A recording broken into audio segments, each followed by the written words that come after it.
Hello there and welcome to ADcraft. Today I'm going to be running you through all of the new blocks and features that are coming in the 1.20 update, along with some fantastic build ideas of how you can actually use these in the game. So don't go anywhere. First, the blocks. As part of 1.20, we have been very lucky that they have added not one, but two new wood types to the game. So we've got the cherry wood type there, and this, which technically isn't a wood type, but we have all of the bamboo blocks. So first of all, we've got this green one, which is the unstripped variant, and then the stripped variant. These are great because they are also directional, so you can place these at any way that you want, and you can get this surface, which is the same as the top of the planks, but going in any direction, so you can go back and forth with this. The planks are only one directional, and then we've got this block here, which is the tiled version, and then stairs in both of these varieties alongside slabs. We've got the fences, which I absolutely love because they've got this top part that really does look like some bamboo.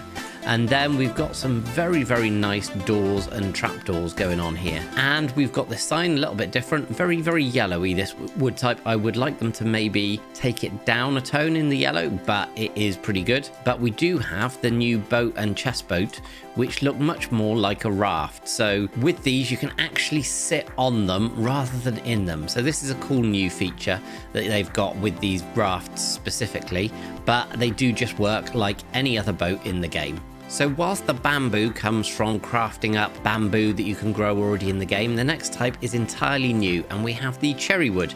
This comes from these beautiful cherry blossom trees that they're adding to the game. They've got these huge canopies and this lovely new leaf type here that drops these particles, so it adds a real nice ambience to the area. And these grow with spurs coming off to either side, which means that you can actually probably get quite a lot of wood from these trees, but might make them quite difficult to farm. In terms of the varieties, you've got the standard log and wood, but they have this lovely purple bark on them. So this, which goes side to side, a bit like the jungle wood, is going to be really nice to use in builds alongside some of the terracottas, for example. Then we've got the stripped varieties of both of these, and these have got a lovely rich pink. Before we go on to the planks and the stairs and slabs. So these all fit in with, say, a kind of a very cottagey, a very pink aesthetic, but ties in beautifully to this new tree and this new biome. Again, we've got a lovely door that you can see through and a brilliant looking trapdoor as well. A lot of use for this. Obviously, we've got the boat and the chest boat. These are more traditional ones, but again, very, very colourful.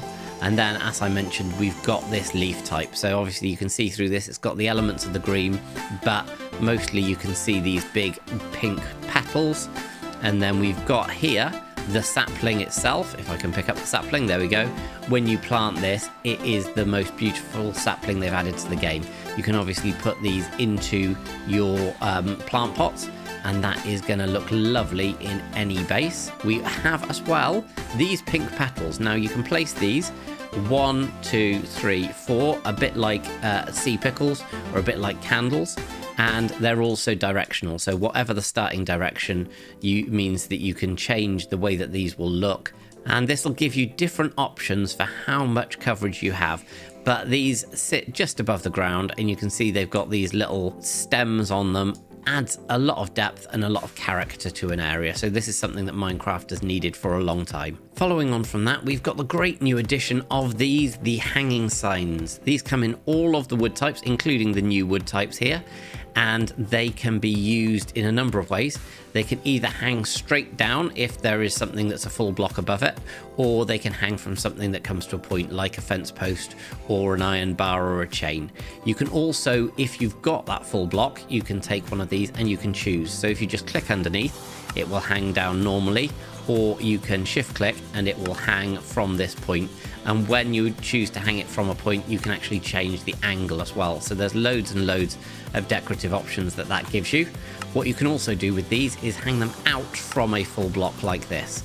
And that is going to be brilliant, giving you an option to have signs on houses and shops and pubs and bars and whatever you wanted to use these for. There are so many options for these.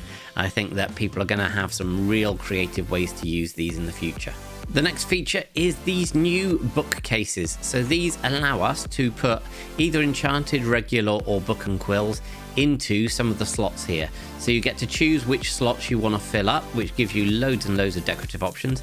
These are also a redstone component, so they will give a charge out the back. And as you can see, the different variations, you've got 6 slots that you can put any of these different book types in at any point, and when you click on that particular slot, that's what you get out as well. So these will be brilliant both for decoration and if people wanted to do things like make hidden walkways and hidden pathways in places. And my favorite thing about these is the look of these blocks on the back and on the top. So this gives us another brilliant decorative block that we can use in some of our builds. Next, we have the armor trims. So these can be applied to any of the different armor types, and they can use any of the blocks that have an ingot or a crystal form, including this quartz one down here. So all of these blocks can be applied as a trim color. It uses the smithing table to do this, and you can get yourself a number of different smithing templates that you then use. You use these in combination with the type of block that you want to use for the trim, and you find these out in different places in the world. Now, there's lots of these. I'm not going to go into it in this video, but what I will do is link down a brilliant video by Sliced Lime in the description where he covers all of the places where you can get hold of these different armor trims. The one other thing that they are changing is this, using the smithing template. So they've completely changed the user interface for the smithing table. You now need to use the smithing template to apply your netherite to your tools as well. So you can find these in the nether, and that allows you to take the netherite and apply it to your tools, and you can recreate these using diamonds as well. So these have got different blocks that they look like they are on, and you can copy these once you've got one. Quite expensive. It takes 7 diamonds, a particular type of block. So this one, for example, would be prismarine, and then the template. You put those into a crafting table and you get 2 back. So using these is going to be quite an expensive feature, but it does make your armor look much, much better. Now we have this huge chunky boy, Sniffy the Sniffer. This is currently not available in the snapshots in the game itself unless you give yourself a spawn egg in creative, but these guys will wander around, and as you can see, they will sniff around and find themselves some of these torch seeds. So not too much is known about these. These obviously won the mob vote this year and people voted these in, but you can see they will sniff around and then eventually they will flop onto their stomachs and dig up these torch seeds. These are a little bit different in terms of growing. You can't grow them on grass or moss. You actually need farmland to grow these. So this needs to be your way of getting it. You can bone meal them, however, and when you do, they go through their stages of growth and it gives you these torch flowers. Now these are absolutely great. They're called torch flowers. Sadly, they don't give out light. I think me and probably everybody has said it would be so cool if these did give out a light level. That would be a brilliant way to light up builds and give some atmosphere. But these look really, really cool, and they've hinted that this is the first of the ancient mobs. So I would expect potentially some more ancient mobs to be coming into the game at some point in the future. And then we have these guys, the camels. So you can ride these. They can sprint and they can jump, and they can actually hold 2 people, a bit like a boat, on their backs. So these guys are great. They will be found in the desert by desert villagers. And another thing that will be turning up in the desert is actually this. Now this stuff here is suspicious sand. This is what is going to be used as part of archaeology. So you can make yourself a brush, which is basically like a pickaxe made with string. And this gives you this brush, and you can use it to brush away at the suspicious sand. It goes through various different sections. When you find these in the game, in desert wells and desert temples, it will give you some loot of some description, including a chance to get hold of these pottery shards. These pottery shards can be either put together in combination. So, for example, using them like this to get a pot that has got that same design all the way round on each of the sides, or you can mix and match these with the other designs, or just some plain bricks to give you the plain pots themselves. And these are absolutely brilliant. So you've got this, the plain pot variant, and then you can, like I say, mix and match these with the different designs. Before we look at the build ideas, why don't you drive on over and hit that like button, and make sure you subscribe as well so you don't miss out on any future videos. It really helps the channel to get shown to more people. First, we're going to look at some flooring ideas. So this is a pretty basic one, just using some of the stripped and regular versions of the cherry wood and just supplementing that with some of the crimson. just to make a little bit of the color difference. These two work brilliantly together, and yeah, this would be a really nice floor design. Moving on from that, we are using the color of the bark and some of the nether brick, and again some of the crimson wood, but actually you can mix this with purple and some of these frog lights. This one seems to be going in the wrong direction. Let's just sort that out, and yeah, you get a really nice darker looking pattern that you can mix in some of the lighting. Moving on to using some of the bamboo here, using the green and the pink as complementary colors, you can get some quite striking designs coming through, and the moss as well works really well with this. And then if you want something that's just a bit more of a nice soft pattern, we've got this, which is actually the mycelium, and we're using this alongside the rosewood. So those two go really well as that checker pattern. Going back to something darker, we've got some of this, the terracotta, which as I mentioned earlier, will just work so well with the outside bark of this new cherry wood. And then here we've got something again a bit different, a bit softer, some pastel tones, bringing in some of this, the white terracotta this time, with the different rosewoods and also some end stone. And here just in the middle, we've got that top piece, the centerpiece from that bookshelf. So that looks really good. Then just something very simple indeed, going back and forth with these, and these are the strip bamboo because they are directional. You can place these back and forth like so, and just have a little bit of a tatami mat look on the floor, and you've got this kind of lovely pattern that goes on. Using the bamboo again, you can use the top of this block for all of these bamboo holes, and then have some green, and even maybe throw in some melons and some lighting in the center. Another bamboo variant, but again something a bit different. This can work really well because of the complementary color nature of it, with some of this, the basalt and the smooth basalt as well, or should I say the polished basalt as well. If you just use these make nice little transitions in between the two. So yeah, there's some nice new ideas of what you can do in the flooring space. Next, we're going to be looking at some of the gradients. So we've got this amethyst transition through the purple and the wood, right the way through to this, the white terracotta up here. And this is a really nice one to go from a sort of dark to a light. Another dark to light is using this, the cherry logs at the bottom, and then coming through the crimson, through some of the terracotta up to finish in the pink. For something a bit more ominous, we can use it alongside the nether brick here and bring it through netherrack, through the mangrove wood, and actually end up in brick. And then we've got this one's a little bit more funky. If you wanted shades of green on a build or something to fade into the background and fit in with nature, this would be for you. And then something here, much more like a desert build. So you've got at the bottom here your stripped spruce logs coming through the mud bricks, again using these, the new bookshelves, through some of the birch planks, and then into the two sandstone variations to finish. Now looking at some of the walls here, we've got a very simple fade just going through from the pink concrete to the cherry planks in behind, and using these, the new decorated pots, and stacking those up, and using the fact they don't connect up with walls with this cherry wood surround. It gives this lovely look of depth which changes as you move past. So I really love this, and you could use whatever colors you wanted in the background. Moving on to something a bit more futuristic, we've got the purple blocks here with some amethyst, and then using the pink here. I love this kind of blotchy effect because it looks like what is underneath is kind of showing through on the walls, but it gives a lot of visual interest. Something more akin to a jungle, you could use the bamboo here, and then you could use one of the mossy variants on the inside. So using the walls, again, to give you a bit of depth, but keeping that overall aesthetic. Here we've got something that looks like a patchwork. So we've got these bamboo mosaic blocks that look like they are being used to stitch together areas where the actual bamboo has started to break down. And even though this is a flat surface, it adds a lot of texture to it. Finally, we've got this dark surround using the cherry wood, and we've got the nether bricks as well, and then some of the crimson trapdoors. Because you've got this dark, you could put anything light on the inside. I've just used a simple fade through from the crimson wood to some of the white terracotta here. But yeah, really love this pattern and this design as well. Now some of the specific designs. We've got this lovely pink sofa that would look good in any cottagecore or just a cozy little living room scenario.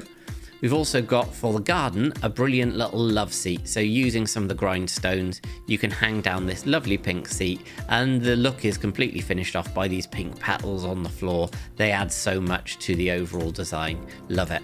Now looking at some of the bamboo stuff, and bamboo here in this format looks great as garden furniture. So I'm sure we've all seen this in the shops or around people's houses. This is a great way to use the bamboo outdoors. You can also use it indoors as a little sofa. And one other thing to note is using the decorated pots as a base for things that would need some kind of a counterweight is great, because it's nice and chunky but connects up really, really well to anything that you put on top of it.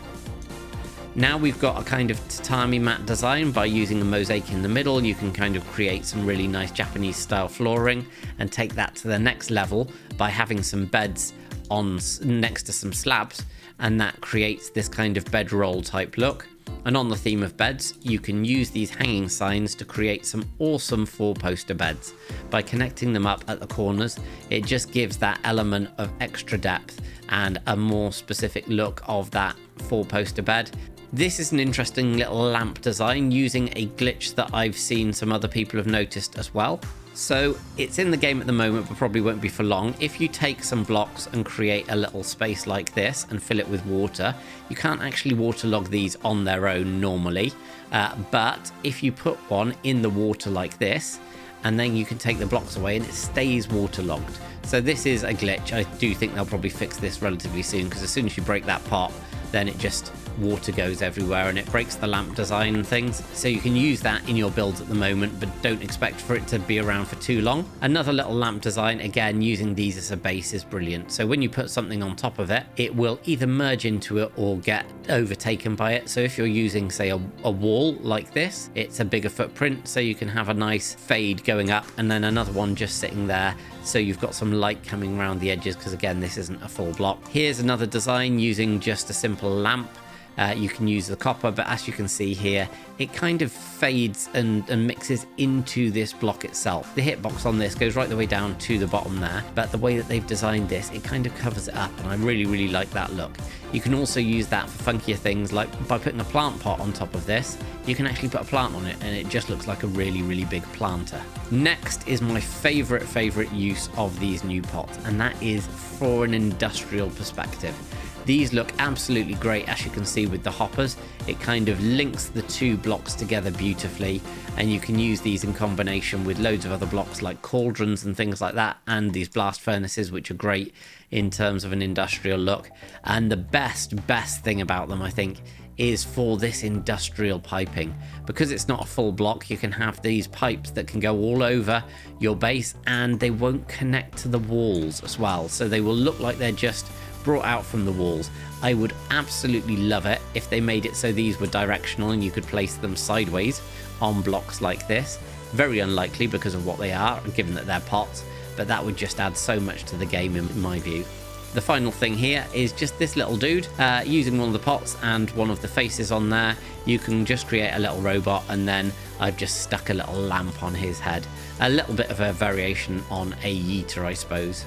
On to some other ideas. You can use the bamboo blocks, the main ones, as cactuses. So as you can see here, it adds an awful lot of life to a desert area, particularly if you use some of these amethyst buds on the side. But I just love the look of these. I wish the cactuses looked more like this in the game. Next, I couldn't resist. With all of these lovely pink blocks in the game, I had to make myself a pink Cadillac. So this is a design that I worked on, and yeah, this is just using all the new things like the wood here, the logs here as a white wall tire, and I've just used a couple of invisible item frames that are hidden there so that you can get the lights going. A little bit big for the scale of a Steve, but actually I think the overall look and aesthetic in a town would be great for this. And last but very much not least, how could we go with these new blossom trees coming into the game and a bamboo wood type without mentioning how it could be used for Japanese builds? So this is a pagoda. There is a tutorial for this on my channel already. All I've done is I've switched up some of the blocks for these lovely new trapdoors and doors because they fit the aesthetic so well. And then when you put it in a little cherry blossom grove with all of the particles, with all of these flowers on the floor and with some bamboo, and again some orchids that have always looked good in a Japanese aesthetic, then it looks amazing. And that is my main tip. There is going to be a lot of scope and lots of beautiful Japanese builds coming off the back of the introduction of this update. So that's it for this video. I hope you've enjoyed. Hit that like button and I'll see you all next time.